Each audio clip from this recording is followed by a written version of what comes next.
గొడ్డలి విభాగం. ఇంకొక విభాగం పేరు విధ్వంస విభాగం. ఇంకొక విభాగం పేరు బూతులు తిట్టేవారు. సో మనకి నాయకులు ఉన్నారు, వాళ్ళకి నాయకులు ఉన్నారు. మనకి వాళ్ళకి తేడా ఏంటనేది ప్రజలకి తెలియజేయాల్సిన బాధ్యత ఇక్కడున్న కార్యకర్తలందరిపైన ఉంది. మన పార్టీలో కూడా యువ నాయకత్వం వస్తుంది, నరనరాల పారుతుంది. ఆ పార్టీలో కూడా కొంతమంది యువకులు ఉన్నారు.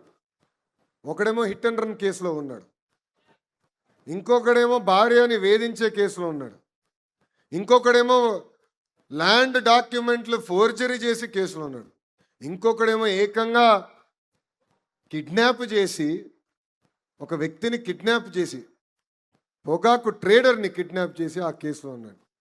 సో మన పార్టీకి వాళ్ళ పార్టీకి ఉన్న మధ్య తేడా ప్రజలకి తెలియజేయాల్సిన బాధ్యత ఇక్కడున్న కార్యకర్తలందరిపైన ఉంది. ఈరోజు మనం చూస్తున్నాం, వాళ్ళు ఫేక్ ప్రచారం అద్భుతంగా చేస్తారు. అది నరనరాల వాళ్ళ డిఎన్ఏలో ఉంది. బహుశా అబద్ధాలు చెప్పేది కూడా ఒక డిపార్ట్మెంట్ ఉంది, వాళ్ళకి ఒక విభాగం ఉంది. అసలు డిఎస్సి అంటే తెలుగుదేశం, తెలుగుదేశం అంటే డిఎస్సి. 2 లక్షల మంది ఉపాధ్యాయుల్ని నియమించింది తెలుగుదేశం పార్టీ. నేను విద్యాశాఖ మార్చులైన తర్వాత 150 రోజుల్లో 250 కేసులు పడినా ఎక్కడ ఇబ్బంది లేకుండా 16,000 టీచర్ పోస్టులు మనం భర్తీ చేస్తాం జరిగింది. అందుకే అనుకుంటా ఆ సైకోకి టీచర్లు అంటే చాలా కోపం.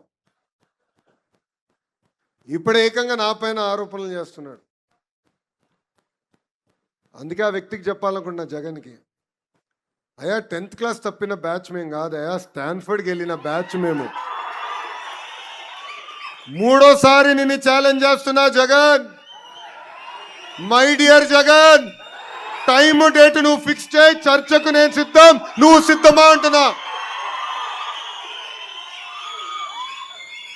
16 నెలలు జైలుకి వెళ్ళింది ఎవరో ప్రజలకు బాగా తెలుసబ్బా. దొంగ సొమ్ము పెట్టి దొంగ పేపర్, దొంగ ఛానల్ నడిపించింది ఎవడో కూడా ప్రజలకి బాగా తెలుసు. డిఎస్సి గురించి చర్చిద్దాం, మీరు ముఖ్యమంత్రిగా ఉన్నప్పుడు గ్రూప్ 1 కుంభకోణం గురించి చర్చిద్దాం, క్వార్టర్ బాటిల్ కుంభకోణం గురించి కూడా చర్చిద్దాం. నేను రెడీ అని చెప్తున్నా. మొన్న ఛాలెంజ్ చేస్తే ఆయన పక్కన ఒక చెంచా బయటకు వచ్చాడు. అరే నేను ఛాలెంజ్ చేసింది మీ నాయకుడిని, దమ్ము ధైర్యం మీ నాయకుడికి లేదు, మధ్యలో నువ్వేడా వచ్చి నాకు ఛాలెంజ్ చేసేది. ఆయన ఛాలెంజ్ చేశాడు, నేను రెడీ అన్నా. అరే సిబిఐ ఎంక్వైరీ అంటున్నాడు. అరే సిబిఐ మీకు అంత ప్రేమగా ఉంటే ఎందుకు స్టే తెచ్చుకున్నావు అబ్బా బాబాయ్ హత్యలో? సిబిఐ నీకు అంత ప్రేమ ఉంటే నీ సొంత కేసులు ముందరికి వెళ్లకుండా కోర్టుకి వాయిదాలు ఎందుకు వేస్తున్నారా బాయ్? అవన్నీ మాకు కంపడట్లేదా, మర్చిపోతామా అనుకుంటున్నారా? నేను మళ్ళీ ఛాలెంజ్ చేస్తున్నా, ఐఎమ్ రెడీ. మీరు రెడీనా అని అడుగుతున్నా. ప్రజల్లో కూడా మీరు చెప్పండి, టీచర్లు కూడా చెప్పండి. ఎందుకంటే పిల్ల వేశారు. ఆ పిల్ల ఏం రాశారంటే ఈ 16,000 మంది టీచర్లు ఎవరైతే వచ్చారో వాళ్ళు మొత్తం తీసేయాలంట. 16,000 మంది టీచర్లు తీసేయాలంట. దాంట్లో ఎక్కువ నష్టపోయేది మన కర్నూలు జిల్లా. ఇది ప్రజలకి తెలియజేయాల్సిన బాధ్యత ఇక్కడున్న కార్యకర్తలందరిపైన ఉంది. ఆ పార్టీకి ఒక జబ్బు కూడా ఉందండి. ఆ జబ్బు పేరు తెలుసా మీ అందరికీ? సిసిడి. ఏంటిది? క్రెడిట్ చోరీ డిసార్డర్. క్రెడిట్ చోరీ జబ్బు. గూగుల్ మనం తీసుకొస్తే ఆయన అంటాడు, నేను ఆల్రెడీ మాట్లాడాను, డావోస్లో కలిసిన గూగుల్ నేనే తీసుకొచ్చినాడు. మళ్ళీ 5 సంవత్సరాలు ఎందుకు తీసుకురాలి రబి? దాని తర్వాత ఆసిల్లర్ మిత్తల్ అని ఒక పెద్ద స్టీల్ ప్లాంట్ తీసుకొచ్చాం. పాప ఆ కంపెనీకి తెలిసిన వ్యక్తి ఆదిత్య మిత్తల్, ప్రమోటర్ నాకు బాగా తెలుసు, ఒక జూమ్ కాల్లో క్లోజ్ చేశారు. అయిపోయింది, వచ్చారు. అది బయటకు వచ్చింది న్యూస్. ఈ మహానుభావుడు ప్రెస్ మీట్ పెట్టి అది రాదు, పక్క రాష్ట్రానికి వెళ్ళిపోయింది, వీళ్ళు ఒకే దుష్ప్రచారం చేస్తున్నారు, అది రానే రాదురాబాయ్ అంటాడు.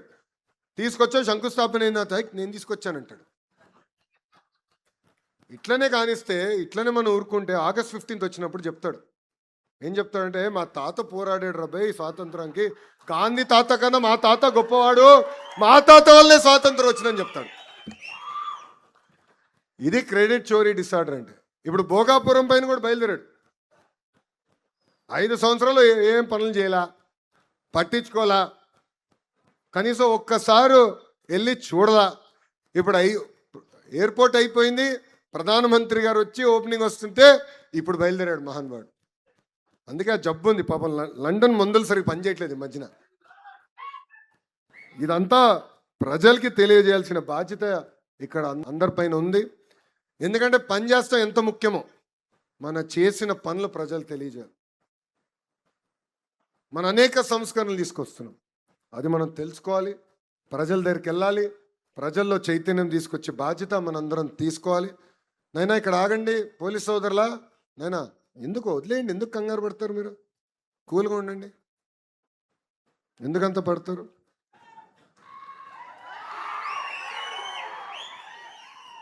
మీరు లేనప్పుడు మా వాళ్ళు ఉన్నారబ్బా నాతో,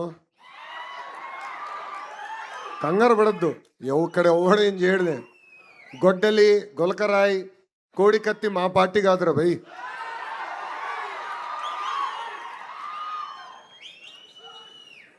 ఇక్కడున్న కార్యకర్తలందరికీ ఒక పిలిపిస్తున్నాం. ఇప్పుడు డోర్ టు డోర్ కార్యక్రమాన్ని మనం చేపట్టాలన్నాం. మెటీరియల్ అంతా మీకు అందజేశాం. మీరు మీ బూత్లో నాయకత్వం వహించండి. ప్రతిరోజు 30 గడుపులు ఓర్పు సహనంతో వెళ్ళి మాట్లాడాలి, చేసిన మంచి పనులు చెప్పాలి. దాని తర్వాత వాళ్ళు ఏమైనా అడిగితే ఆ ఫీడ్బ్యాక్ రాసుకోండి. ప్రోగ్రాం మొత్తం అయిన తర్వాత మై టీడీపీ ద్వారా మిమ్మల్ని అడుగుతాం ఫీడ్బ్యాక్. అయ్యా మీ బూత్లో ఏమన్నారు ప్రజలు, ఎక్కడ బాగా చేస్తున్నాం అని చెప్పారు, ఎక్కడ మనం ఇంకా చేయాల్సి ఉంది అని ప్రజలు వివరిస్తున్నారు, ఏం చెప్పారో మేము తెలుసుకుంటాం. ఆ యాప్ ద్వారా మేము తెలుసుకుంటాం. దయచేసి కార్యక్రమం మనం అందరం జయప్రదం చేయాలి, అందరం కష్టపడాలి. ఎందుకంటే నేను చెప్పా మన నియోజకవర్గం 50-50 అంటే 50% సార్లు గెలిచాం, 50% సార్లు ఓడిపోయాం. దానికి కారణం మనమే, మన నిర్లక్ష్యమే, ప్రజల్ని తప్పడతాం కాదు. 1985 తర్వాత గెలవని నియోజకవర్గంలో నేను పోటీ చేశా స్వామి, మంగళగిరి. 2019లో నేను ఓడిపోయా, 5300 ఓట్లతో ఓడిపోయా. 5 సంవత్సరాలు నేను వదిలిపెట్టలేదే, నేను వేరే కాన్స్టిట్యున్సీకి వెళ్ళలేదే. అయ్యా కంచుకోట ఎక్కడుంది, విశాఖపట్నంకి వెళ్దామా, కుప్పంకి వెళ్దామా, లేదంటే పక్కనున్న పెనమలూరుకి వెళ్దామని నేను చూడలా. ఎక్కడ ఓడిపోయాను అక్కడనే ప్రజల మనసు గెలుచుకుని గెలవాల లక్ష్యంతో పనిచేశా. ఆంధ్ర రాష్ట్ర చరిత్రలో టాప్ 3 స్థానంలో 91,000 మెజార్టీతో మంగళగిరి నేను కైవసం చేసుకున్నాను. అదే కార్యకర్తలు, అదే నాయకత్వం, కొత్త నాయకులు రాలా, కొత్త కార్యకర్తలు ఆ సమయం లేరు. ఉన్న నాయకత్వం, ఉన్న కార్యకర్తలే ప్రజల దగ్గరికి వెళ్ళారు. కరెక్ట్గా లోకేష్ 23 రోజుల ముందర వచ్చాడు. లోకేష్ ఏంటో మీకు అర్థం వల్ల, మీ సమస్యలు మావాడికి అర్థం వల్ల ఓడిపోయాం. 5 సంవత్సరాలు కష్టపడ్డాం, అనేక సంక్షేమ కార్యక్రమాలు చేసాం. గుర్తుపెట్టుకోండి, ప్రతిపక్షంలో ఇంత కష్టపడ్డాం అంటే అధికారంలోకి వచ్చిన తర్వాత ఎంత కష్టపడతాం, ఎంత మంచి పనులు చేయగలుగుతామని ప్రజలందరికీ వివరించారు. నేను డోర్ టు డోర్ తిరిగా, దానివల్లనే అంత మెజార్టీతో నేను గెలిచా. ఇక్కడ కూడా మనందరం కష్టపడాలి. మళ్ళీ చెప్తున్నా, పార్టీలో నాయకులం మేము శాశ్వతం కాదు. తెలుగుదేశం పార్టీ అనేది శాశ్వతం, పార్టీ వ్యవస్థ అనేది శాశ్వతం. ఆ పార్టీ బలోపేతం కోసం మనందరం కష్టపడాలి, అందరం కృషి చేయాలి. అంతేగాని ఎవరు ఉంటాడు ఆయన చెప్తే పదవులు వస్తాయి అనుకుంటే మటుకు చాలా ఇబ్బంది పడతాం మనం. పనిని నమ్ముకోండి, డోర్ టు డోర్ కష్టపడండి, మిమ్మల్ని ఎత్తుక్కుంటా వచ్చే బాధ్యత నేను తీసుకుంటానని కార్యకర్తలందరికీ మళ్ళీ తెలియజేసుకుంటూ, ప్రభుత్వ కొనసాగింపు గురించి ఇప్పుడే భరత్ గారు కూడా మాట్లాడారు. ఇది చాలా చాలా అవసరం. మనకి ఓటమి కొత్త కాదు, గెలుపు కొత్త కాదు. ఓడిపోయినప్పుడు అందరు బాధపడతాం, గెలిచిన తర్వాత అల్సట్ అనండి, అలకనండి, ఏముందిలే గెలిచిపోతాం అన్న అహంకారం అనండి, ఇవి వచ్చేస్తాయి. దానివల్ల మనం నష్టపోతాం కాదు, కార్యకర్తలు మనం నష్టపోతున్నాం.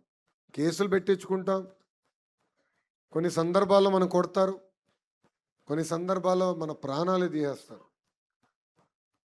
సో ఒక పక్కన మనం నష్టపోతున్నాం, ఇంకో పక్కన ఆంధ్ర రాష్ట్రం నష్టపోతుంది.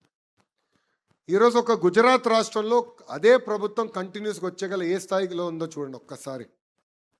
ఒరిస్సాలో మొన్నటి వరకు ఒకే ప్రభుత్వం కంటిన్యూస్గా వచ్చేగల ఒరిస్సా కూడా మనకన్నా అద్భుతంగా అభివృద్ధి చెందింది. సో మన రాష్ట్రంలో కూడా ప్రభుత్వ కొనసాగింపు అనేది చాలా చాలా అవసరం. 1,05,00,000 మంది కుటుంబం మంది, పెద్ద కుటుంబం. అది కాస్త ఇప్పుడు కొంచెం ఇంకా పెద్దగా అయింది. జనసేన పార్టీ ఉంది, భారతీయ జనతా పార్టీ కూడా ఉంది. 3 పార్టీ కలయిక మొన్న ఎన్నికల్లో ఎవ్వరు ఊహించిన విధంగా 175 స్థానాల్లో 164 స్థానాలు మనం కైవసం చేసుకుంటాం జరిగింది.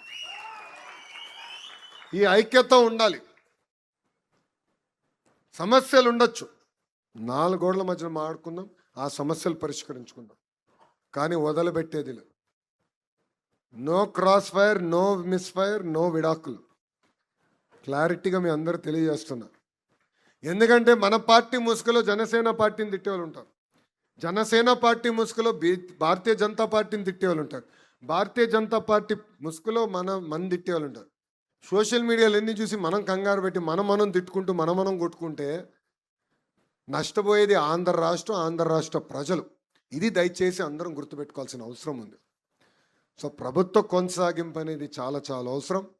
అందరం కలిసికట్టుగా పనిచేయాలి. మీకు ఎలాంటి సందేహాలు అవసరం లేదు.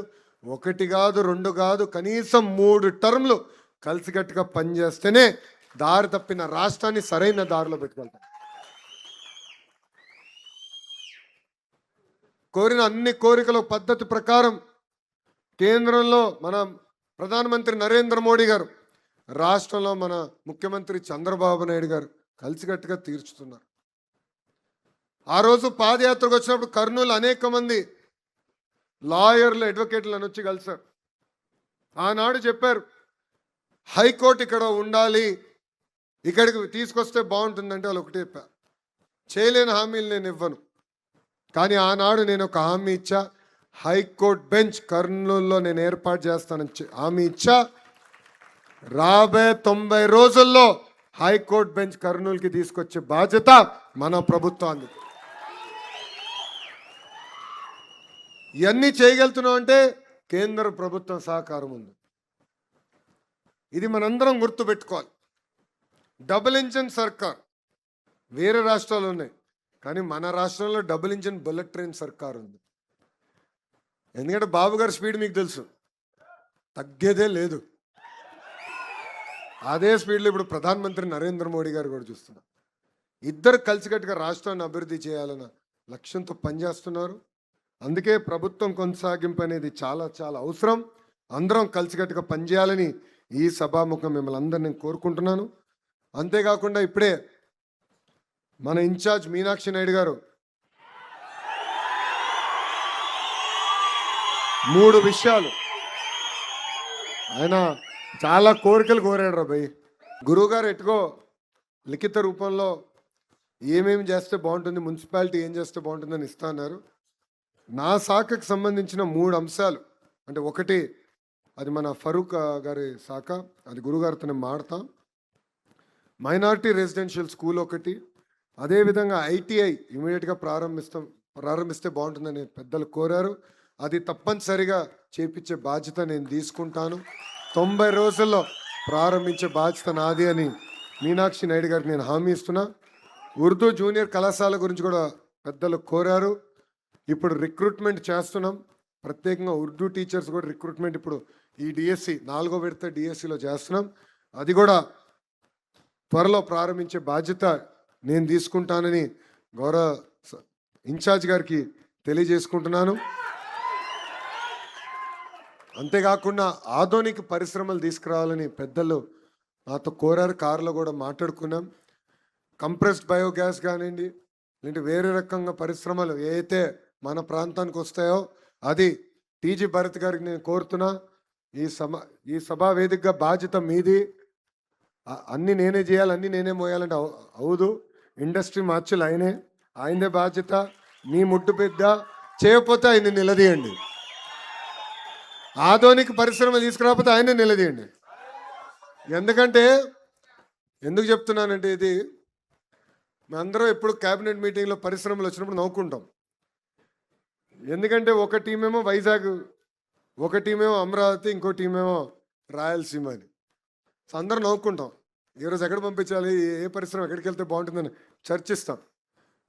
రాయలసీమకి పరిశ్రమలు వచ్చినాయి, గతంలో కూడా వచ్చినాయి. ఒక కియా వచ్చింది, అదేవిధంగా హీరో మోటార్స్, ఇట్లా అనేక పరిశ్రమలు వచ్చినాయి.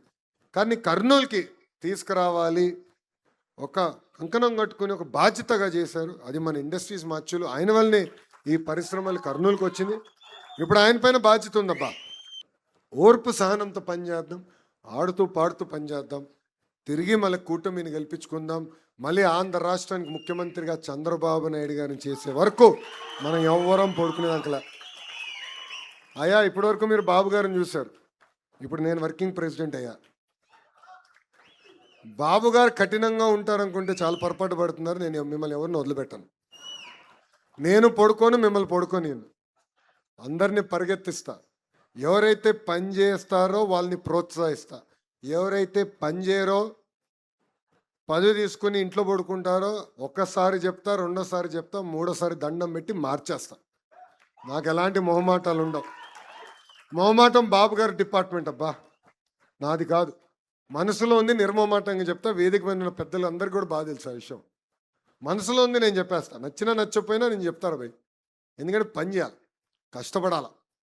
అధికారంలో ఉన్నప్పుడు ప్రతిపక్షంలో ఉన్నట్టే పని చేయాలి. ఆ కసి ఉండాలి. అప్పుడే మనం అనుకుంది సాధించగలుగుతాం. సో కలిసికట్టుగా పనిచేద్దాం, తిరిగి పసుపు జెండా ఎగిరేద్దాం. ఎట్టి పరిస్థితుల్లో నిర్లక్ష్యం వద్దు. అహర్నిశలు కష్టపడి పార్టీని బలోపేతం చేసుకుందామని సభాముఖం కార్యకర్తలందరికీ నేను కోరుకుంటూ, నాకు ఇంత అద్భుతమైన అవకాశం ఇచ్చిన మీ అందరికీ పేరు పేరున నా హృదయపూర్వక ధన్యవాదాలు తెలుపుకుంటూ మీ అందరి దగ్గర నుంచి సెలవు తీసుకుంటున్నాను. జోహార్ అన్న ఎన్టీఆర్, జోహార్ అన్న ఎన్టీఆర్. చంద్రబాబు నాయుడు గారి నాయకత్వం, చంద్రబాబు నాయుడు గారి నాయకత్వం. జై హింద్, జై హింద్.